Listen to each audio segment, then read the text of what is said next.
Here's another EKG to practice on. Big sick, little sick. Now you can clearly see that this patient's heart rate is very low. And looking at it, it's not normal, so I would argue that this is big sick. The next thing you need to do is rate rhythm and intervals. So looking at the rate, clearly, if it's supposed to be 60 to 100, that's too slow, right? So that's a problem. Bradycardia. PR interval should be 120 to 200, so that's normal.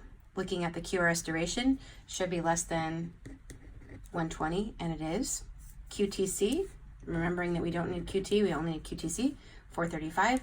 Anything less than 460 is normal. So far it's checking out good. And then this last number here, this 54, should be anywhere from 0 to 90, which is normal axis. So far, looking good except for the heart rate. The next thing you got to do is you got to look for any ST elevation or ST depression. So you go along with your line that you make, and you make your baseline at the very end of the T wave and the very beginning of the P wave.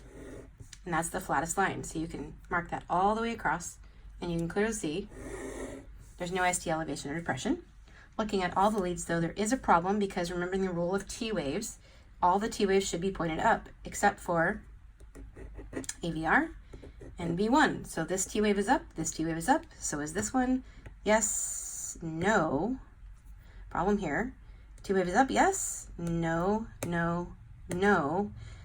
Okay, so lots of problems here. And this T wave should be down. So these two waves should be down, and they're not. Actually, that one is, but this one isn't. And so remembering, once we find a problem in one color, we have to go look at all the rest of the leads in the same color. So let's mark off the leads. So we've got V1, V2, and V3, which are all the same color.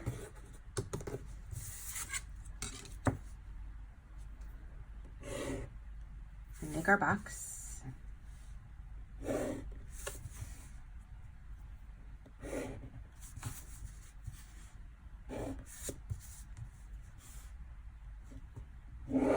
Okay, so these are all the leads that are fed by the LAD. These leads are all, just a color code for you here, my great, awesome coloring. And these are all pink. So all the pink leads fed by the LAD. Now, let's look at them.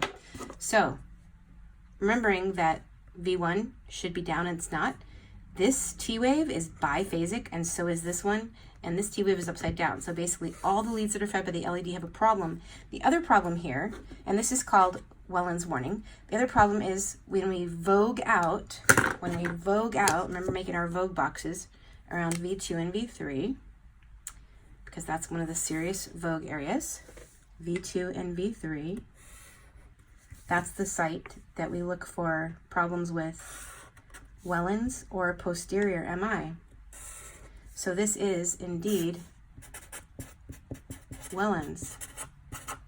This patient actually had a 99% occluded LAD and got 3 stents. Proof's in the pudding.